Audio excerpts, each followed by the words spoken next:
Have you ever had a moment where someone said something to you, supposedly as a compliment, but it made your skin crawl? It's a specific kind of internal cringe, that feeling where you know the person meant well, but their words landed like a subtle insult. This happens more often than you think, and it's not about rudeness. It's about a deep disconnect between intent and impact. We're going to expose the things men say to be polite that women quietly resent, and what's about to be revealed might completely change the way you communicate with others. Let's start with one of the most universally disliked phrases: "You should smile more." On the surface, it seems like a gentle suggestion to cheer up. But when a man says this to a woman he doesn't know, it's not a kindness, it's a command. It's an unspoken mandate for women to perform a certain kind of pleasantness for public consumption. Your neutral, thoughtful, or even slightly sad expression is deemed unacceptable. It tells you that your emotions are only valid if they are aesthetically pleasing to the observer. It's a demand to alter your entire emotional state just to make someone else more comfortable. This phrase isn't about your happiness, it's about a man's desire for a more appealing and less challenging public space. It's the ultimate dismissal of a woman's right to her own feelings. But that's not even close to the worst of it. The next one is even more insidious. When a woman is expressing a valid concern, frustration, or passion, being told to calm down or relax is an instant conversation ender. This isn't an attempt to help her find peace. It's a powerful form of emotional invalidation. This phrase is a powerful gaslighting tactic designed to shift the focus from the actual issue to her supposed emotional instability. It's a power play designed to maintain control by making her feel like she's the one who is being unreasonable.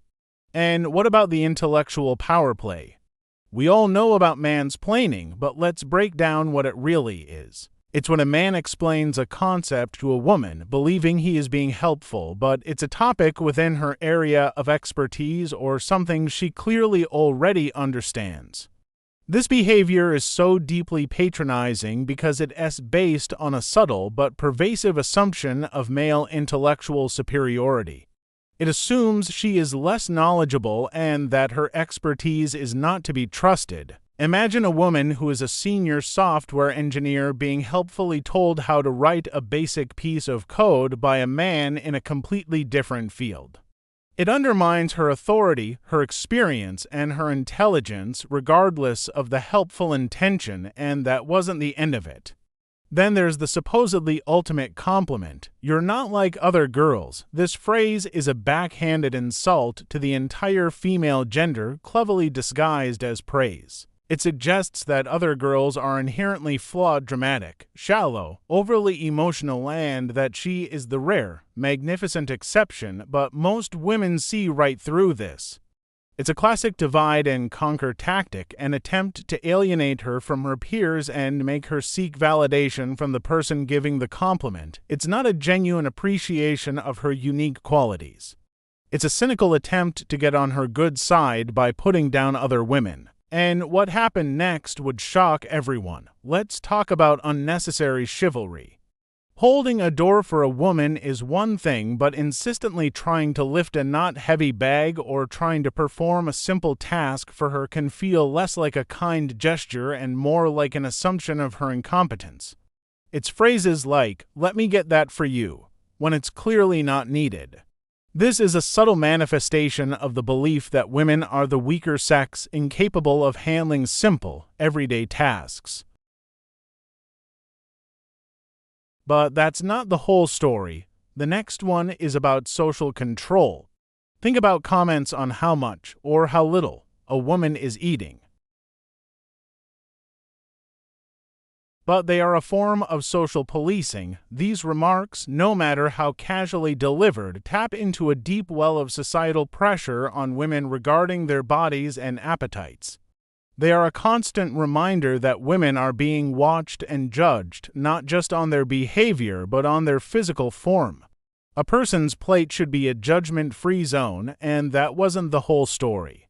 Let's talk about the articulate microaggression. While it sounds like a compliment, this is often delivered with an air of surprise, especially to women of color or those from certain socioeconomic backgrounds. It can carry an undercurrent of, "You speak more eloquently than I expected someone like you to." This phrase is a subtle expression of prejudice. It reveals a low bar of expectation based on a woman's background, accent, or appearance. It's not a genuine compliment on one's communication skills, but a backhanded way of saying, "You're better than I thought you would be," and what happened next would shock everyone. Calling a grown woman young lady, sweetheart, or honey in a professional or casual setting is not polite. Unless you are her grandfather or as part of a regional dialect she is also comfortable with, these terms create a significant power imbalance. These pet names reduce a woman's professional standing and infantilize her, making her feel less like a respected adult and more like a child. It's a way of asserting a subtle dominance and belittling her authority. And if that wasn't enough, there is a question that is the ultimate form of invalidation. When a woman is angry or sad and gets asked, "Are you on your period?" this is not a harmless question. This is the nuclear option of dismissive phrases. It has a direct attempt to erase a woman's emotions and attribute them to a biological process, thereby denying the legitimacy of her feelings and the situation at hand. It is an act of dehumanization. This question is a tool used to shut down a conversation and tell a woman that her feelings are not valid because they are rooted in her biology, not in reality. And what about the most insulting compliment of all? "You're too pretty to be sad, angry."